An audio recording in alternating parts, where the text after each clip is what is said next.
শোভা education training সেন্টারে আজকে সমস্ত নার্সিংকে আমরা সার্টিফিকেট তুলে দিলাম এবং আমাদের শোভা এডুকেশনের একটাই আদর্শ যে আপনারা এখান থেকে মানুষ হয়ে যান। আপনারা বাবা মাকে কীভাবে সম্মান দিতে হবে, পেশেন্টের পরিবারকে কীভাবে সম্মান দিতে হবে, বা যে কোনো রুগী আসতে গেলে তাকে নিয়ে পরিবার ভেবে তার পাশে গেলে তার সেবা করতে হবে, সেই শিক্ষাটা আমরা সবসময় দেওয়ার চেষ্টা করেছি। তবুও জানি না কতটা আমি তাদেরকে শিক্ষাতে পেরেছি বা কতটা তারা শিক্ষা অর্জন করতে পেরেছি, তবুও আমাদেরকে আমরা জানাতে দেবো যে আপনারা এই যারা রুগীগুলো আসবে, পেশেন্টগুলো আসবে বা মা বাবাকে আপনারা সম্মান দিয়ে সেবা করার চেষ্টা করবেন।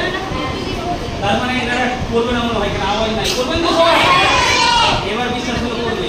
তো সকলের জন্য দোয়া করবেন আল্লাহ তাআলার কাছে যেন ওনারা ভালোভাবে যে কোনো প্রান্তে ওনারা কর্মস্থানে জায়গায় থাকুন এবং যে কোনো হসপিটাল, নার্সিং, ডায়াগনোস সেন্টার বা কোনো পরিবারের সাথে যদি যুক্ত হয়ে থাকে তারা যেন মেডিকেল সম্বন্ধে বা সমস্ত ধরনের যেন ওনারা সম্মানের সাথে পরিবারের মতো মিশে তাদের সেবা করতে পারে, পরিষেবা দিতে পারে। এবং আমাদের আজকে এসএমএস ডায়াগনোস সেন্টার যে ম্যানেজমেন্ট ইভেন্ট দায়িত্ব রয়েছেন সাধু মণ্ডল, আজকে আমাদের শোভা এডুকেশন ট্রেনিং সেন্টারে সার্টিফিকেট বিতরণের নার্সিং যে আমরা তুলে দিলাম। তো আজকে ওনাকে কেমন লাগলো আমরা ওনার কাছে জানার চেষ্টা করবো। আপনাকে কেমন লাগলো আজকে সমস্ত নার্সিং সার্টিফিকেট নিয়ে আছে বা অনেকে কর্মস্থান করছে, কী বার্তা দেবেন? যেটা বলতে চাই যে ডায়াগনোস সেন্টারের তরফ থেকে যে শোভা এডুকেশন ট্রেনিং সেন্টার যে মেয়েরা সার্টিফিকেট পেল, আমাদের তরফ থেকে খুব ভালো লাগছে এবং খুশি আমরা এতগুলো মেয়ে এখানে ট্রেনিং দিচ্ছে, কাজ করছে এবং তাদের একটা লাইফও তৈরি হচ্ছে। কারণ অনেক সব মেয়েদের বাবা মা কিংবা পরিবার একটা বোঝা ভাবে, এখান থেকে মেয়েরা একটা জীবন তৈরি করে নিয়ে যাচ্ছে, নার্স তৈরি হয়ে যাচ্ছে এবং তারা একটা পরবর্তী সময় তারা নার্সিংয়ের কাজও করছে, একটা ছোটো টাকা হলে ইনকাম করছে। তো সেটা যেন সমাজের কাছে বোঝা না হয় তার জন্য আমাদের খুব ভালো লাগছে। আর তোমাদের উদ্দেশ্যে একটা বলো, মানুষ মাত্র মানুষের সেবা করা, কিন্তু নার্স যেহেতু আছো তোমরা চেষ্টা করো কোনো বিমর্ষ রুগী আছে তাদেরকে একটু যতটা পারা যায় ভালোভাবে পরিষেবা দেওয়া। অনেকে আছে কি সেটাকে পছন্দ করে না, এই রুগীটা শুনবো না, কিন্তু সেটা যেন না হয়, আমাদের শুনতে না হয় যে না অমুক সেন্টারে মেয়েরা এসছে, এই নার্সিংহোমে আছে, তাদের ভালো পরিষেবা দিচ্ছে না, পরিষ্কার করছে না, কারণ উপরওয়ালার একটা দাম কিন্তু থাকে।